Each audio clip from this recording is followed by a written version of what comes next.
এবং এই সংগঠনকে পালন করার জন্য আমরা সুযোগ করি। সেই কৃষক মহাশয় উপস্থিত রয়েছেন। কমিটি যেভাবে এই ফেক এসটির বিরুদ্ধে সংগ্রাম চালিয়ে তৎসহ বিভিন্ন সামাজিক সংগঠনগুলোকে পাশে নিয়ে আন্দোলনটাকে জমাট বেঁধেছে, বিভিন্ন জেলাতে ডেপুটেশন, সাব ডিভিশনের ডেপুটেশন, ব্লক ডেপুটেশনের মাধ্যমে বিসিডব্লিউ তৎসহ সেন্ট্রাল কমিশনার এসসি এসটি ডিপার্টমেন্টে লাগাতার চিঠি, যার ফলে ইদানিংকালে আপনারা দেখেছেন যে নবান্ন থেকে সরাসরি একটা অর্ডার জারি হয়েছে যে সারনেমের ভিত্তিতে নয়, তার সোশ্যাল স্ট্যাটাসের উপর ভিত্তি করে দেখা যাক যে কতগুলো এরকম ফেক এসটি রয়েছে। নমস্কার।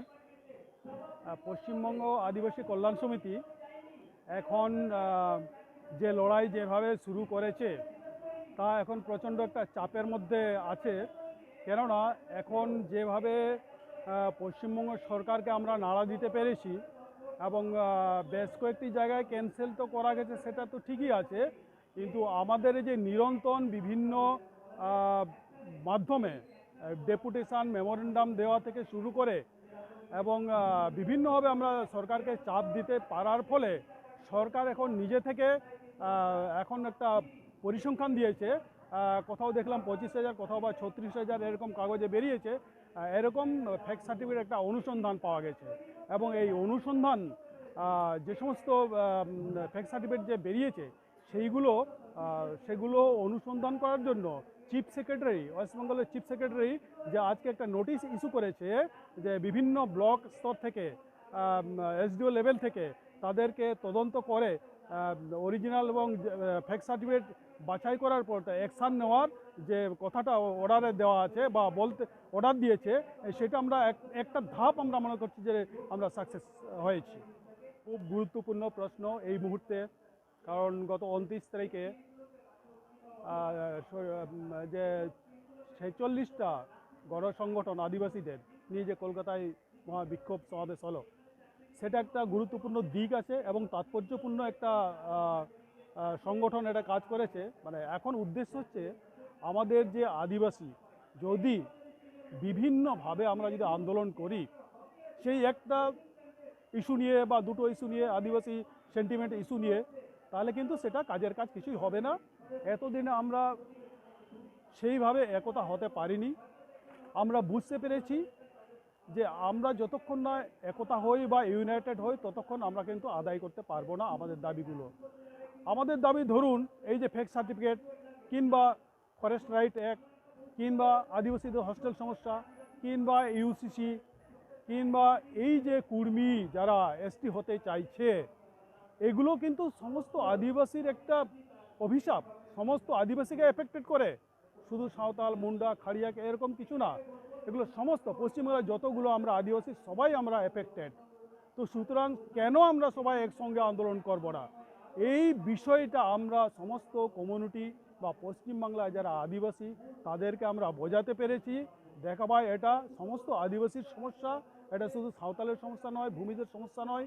যে সমস্যাগুলো সাংবিধানিক অধিকার প্রাপ্ত আমাদের এবং সংবিধানগত আমাদের যে আইন দিয়েছে, যে সুবিধা দিয়েছে, অধিকার দিয়েছে, এগুলো সমস্ত আদিবাসীদের জন্য, সমস্ত শিডিউল ট্রাইবদের জন্য আমরা এফেক্টেড হচ্ছি। আমরা সবাই একসঙ্গে লড়াই করব, তবেই আমরা এগুলো আদায় করতে পারবো।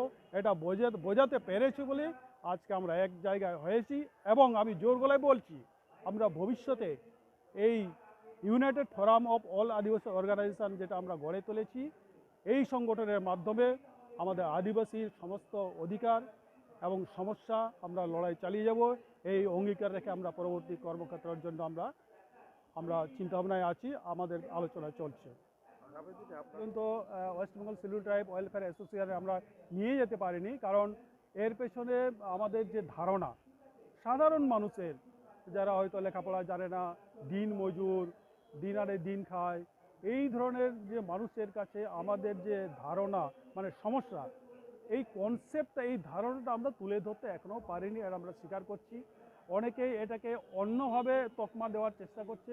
ওয়েস্ট বেঙ্গল শিডিউল ট্রাইব নাকি লেখাপড়া জানার লোকের সমস্যা, চাকরিজীবীদের সংগঠন, এই রকম বিভিন্ন রকম আমাদের যে বিরোধী শক্তি আছে তারা কিন্তু বলে বেড়াচ্ছে।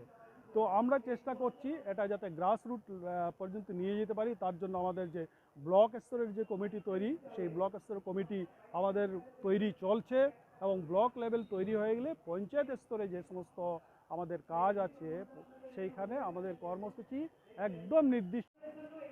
মানে আপনারা দর্শকবৃন্দ আছেন, সকলকেই আমাদের অ্যাসোসিয়েশনের পক্ষ থেকে জোহার। এ যাবৎ পজিশন বলতে এটা বলা যেতে পারে মাত্র 2.5-3 বছরের অ্যাসোসিয়েশন। এর মধ্যে আমরা 300 থেকে 350 খানার মতো এসটি সার্টিফিকেট বাতিল করতে পেরেছি, এবং একটা সারা রাজ্য জুড়ে দেখবেন একটা হুড়োহুড়ি পড়েছে ফেক এসটি সার্টিফিকেট বাতিলের। এবারে সেটা কতখানি কার্যকর হবে, সরকার কতখানি আন্তরিক হবে, এটা সময় সাপেক্ষ। কোনো সংবাদ মাধ্যম বলছে 25,000, কোনো সংবাদ মাধ্যম বলছে 40,000। তার মধ্যে কতখানি কি সত্যতা আছে সেই ব্যাপারে আমরা বলতে পারছি না, কিন্তু একটা হুটোপাটি লেগেছে। মানে আজ থেকে 2.5 বছর বা 3 বছর আগে যে কথা উঠে আসছিল যে ফেক এসটি সার্টিফিকেট বলে কোনো কিছু হয় না, বা এই ফেক এসটি সার্টিফিকেটধারী এটাই একটা অ্যাবসার্ড আন্দোলন বা অ্যাবসার্ড কনসেপ্ট।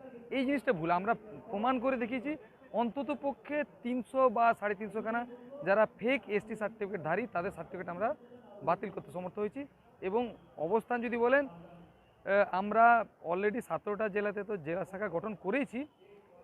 23টা জেলার মধ্যে 21টা জেলাতে আমাদের অগ্রগতি হয়েছে।